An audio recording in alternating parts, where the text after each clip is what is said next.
everybody, welcome to Business World in the Classroom. My name is Michelle Grakowski and I'm the director of the Wisconsin Business World program. I'm really excited to talk to you about something today that's really important to me, which is innovation.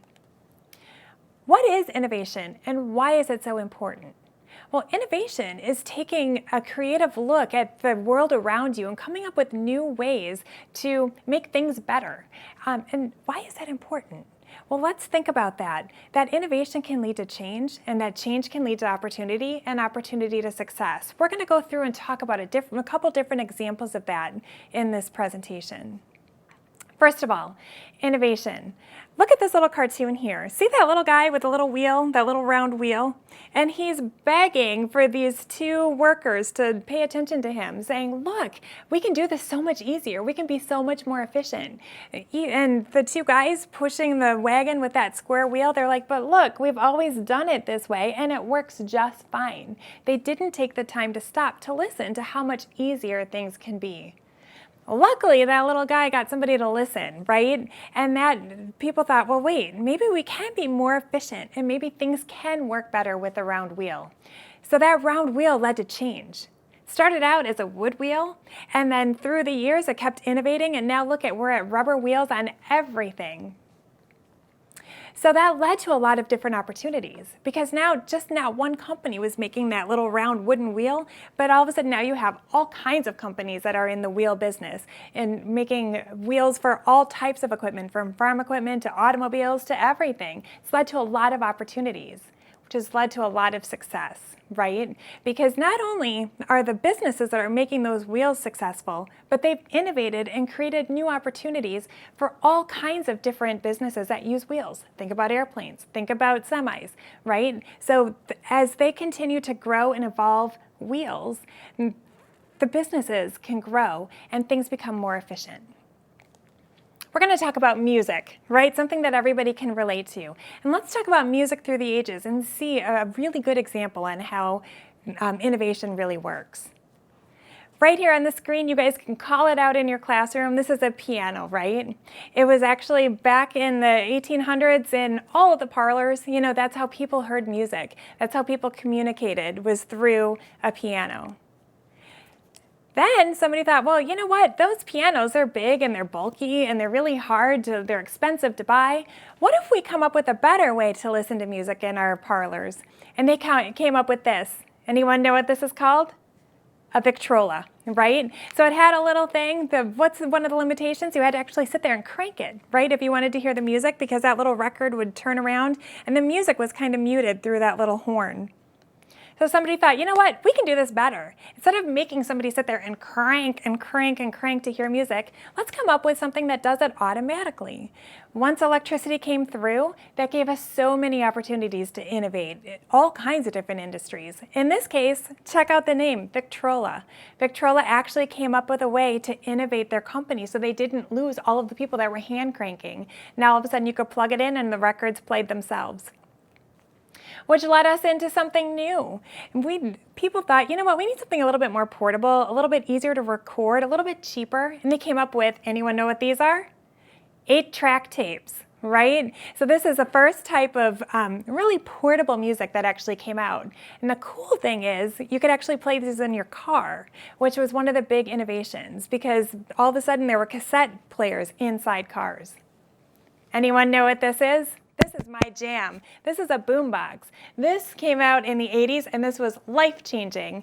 So with this boombox we could carry anywhere. We could take our music out on the street, we could take it to the beach. Our music was portable, which was super exciting. And look at right in the middle, there's a little cassette tape. So those 8 tracks actually came down into a smaller cassette right in the middle. What is this? This is a Sony Walkman, and it's actually a CD player. This was my college jam, you guys. So back when I was in college, I would walk around to class with this and listen to a whole CD worth of music. Can I tell you what the limitation is? When you walk, sometimes that thing would skip, and so you wouldn't be able to hear the music clearly. Which led us to this. Anyone know what this is? The original iPod. right? And so guess what? Now all of a sudden you didn't need to have a bulky tape, you didn't need to have a cassette, you didn't need to have an 8-track or a record. You could download and stream music. Now that was groundbreaking. That's amazing that all of a sudden you could have thousands of songs put onto a little device to carry around with you. And now look where we're at now. Things are crazy. I would have never, ever been able to imagine this 20 years ago in college, that we could actually walk around with wireless earbuds and a phone that's more powerful than a computer at our fingertips. Crazy, groundbreaking stuff. That, you guys, is innovation. Each step of the way, somebody's thinking, you know what can we do better? Can you imagine what's going to be better than this? I sure can't. I keep trying to think of what could be better, and it's so hard. That's your job. You know what? You guys are in such a great place. You're our innovators. You're our future leaders. This is your job to think about what's next. So let's talk about the difference between innovators and entrepreneurs. Okay, there's a little bit of a difference because innovators are the creative types. In this little diagram here, we have this guy that's holding his umbrella, and he's holding the umbrella and everything looks great. It's keeping the rain off just like it's designed to do. But an innovator thought, what can we do different? He flipped that umbrella upside down. He's catching the rain. The rain's going right into that cup, and he's holding that thinking, you know what? There's another use for this umbrella that we didn't even think about. Now, the next step up is entrepreneurs. An entrepreneur is going to look at that umbrella and say, you know what? That's an idea that we can use as a business. That's something that not just I need to be able to do is catch my water, but I bet you everybody else is going to want to catch that water too. So who is an entrepreneur? Entrepreneurs are visionaries. They're thinkers. They're always curious, and they're looking for new ways to innovate and to change things that have always been done in a certain way. Entrepreneurs, life is what happens to me, or life is what I make happen.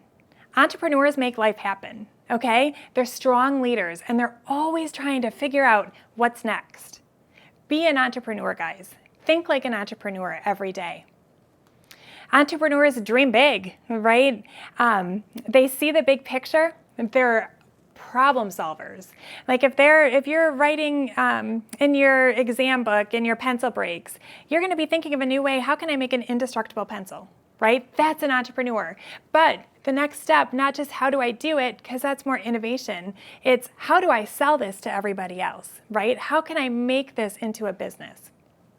They're active listeners, so they're always listening and hearing what problems other people are having and coming up with ways to solve them. They know how to network, so they know the right people to talk to get their business afloat. And they're super busy, man. They don't get a lot of sleep because their minds are always going. But they're also smart enough they stop and take pauses and learn from other people and figure out the right steps to move forward. So let's talk about how you can innovate your life. Okay, so take that entrepreneurial spirit, take that innovator spirit. What can you do in your everyday school life to innovate? Number one, you guys, be curious all the time. Never, ever, ever stop learning, okay? When you leave the school building, that doesn't mean that your learning is done. You're learning in every team that you're on. You're learning in your after-school jobs. You're learning in your clubs. Always learn and stay curious and ask questions and always think, what if?